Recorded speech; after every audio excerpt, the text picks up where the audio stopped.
नमस्कार। Technical analysis course के इस पहले एपिसोड में आपका स्वागत है। जब भी हमें स्टॉक मार्केट में किसी कंपनी में इन्वेस्ट करना होता है या किसी कंपनी का शेयर खरीदना होता है तो हमें सबसे पहले यही चीजें बताई जाती है कि पहले आपको एनालिसिस करना होगा। फिर हमारे दिमाग में अगला सवाल ये आता है कि एनालिसिस कैसे किया जाता है, कौन कौन से टाइप्स के एनालिसिस होते हैं और किन सिचुएशंस के लिए कौन सा एनालिसिस हमें करना चाहिए। तो आपको बता दूं कि बेसिकली दो तरह के एनालिसिस होते हैं, टेक्निकल एनालिसिस और फंडामेंटल एनालिसिस।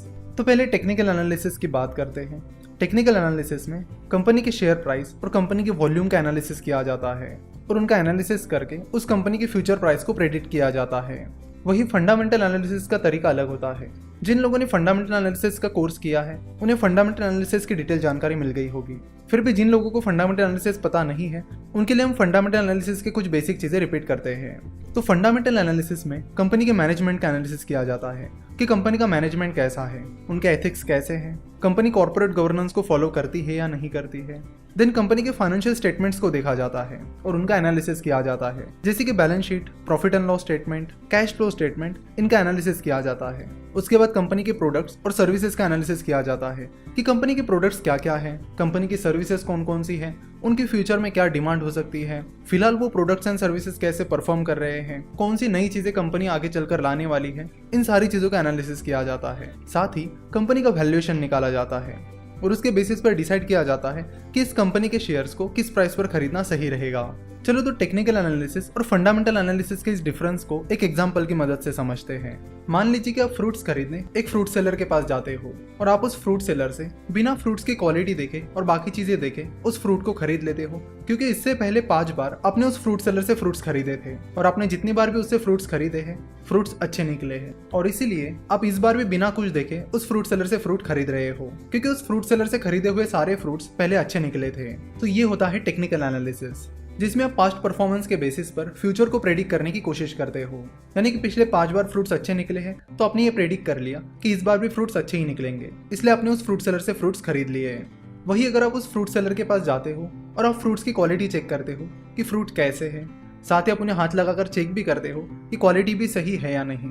उसके अलावा आप फ्रूट सेलर का भी एनालिसिस कर रहे हो कि वो फ्रूट सेलर कैसा है, वो अच्छे फ्रूट्स बेचता भी है या नहीं, वो अच्छे फ्रूट्स बेचकर अच्छा बिजनेस करता है या फिर कुछ भी बेचकर बस पैसे कमाने की कोशिश करता है, जिस प्राइस पर वो फ्रूट्स बेच रहा है वो सही है या नहीं। ये सारी चीजें जब आप चेक करते हो तब आप फंडामेंटल एनालिसिस कर रहे होते हो।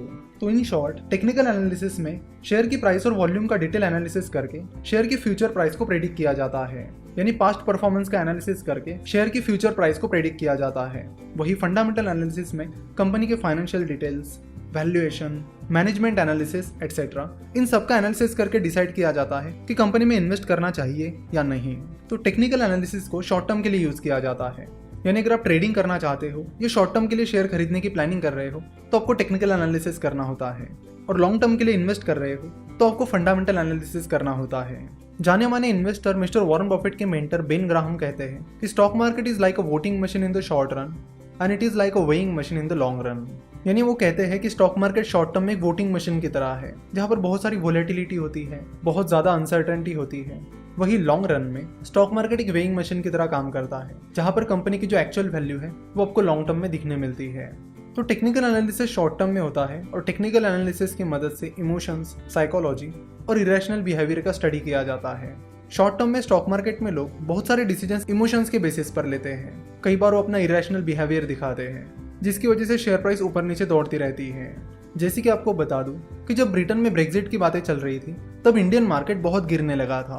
अगर आप देखोगे तो ज्यादातर इंडियन कंपनीज का ब्रेक्जिट से डायरेक्टली और इनडायरेक्टली कोई लेना देना नहीं था। उसके बाद भी ब्रेक्जिट की न्यूज आते ही स्टॉक मार्केट गिरने लगा था, लगभग सारी कंपनीज के शेयर प्राइसेस गिरने लगी थी। तो शॉर्ट टर्म में ये जो चीजें होती है वो लोगों के इमोशंस की वजह से और लोगों के इरेशनल बिहेवियर की वजह से होती है। इसी तरह ऐसी कई सारी चीजें होती रहती है जिनका कंपनी से डायरेक्टली और इनडायरेक्टली लेना देना नहीं होता, फिर भी शेयर प्राइसेस गिरने लगती है, क्योंकि शॉर्ट टर्म में ज्यादातर लोग इमोशनली डिसीजंस लेते हैं, सोच समझ कर नहीं। तो टेक्निकल एनालिसिस इमोशंस और इरेशनल बिहेवियर का स्टडी करती है और हिस्ट्री के बेसिस पर फ्यूचर का प्रेडिक्शन करती है। चलो तो टेक्निकल एनालिसिस को कुछ और एग्जांपल्स की मदद से समझते हैं।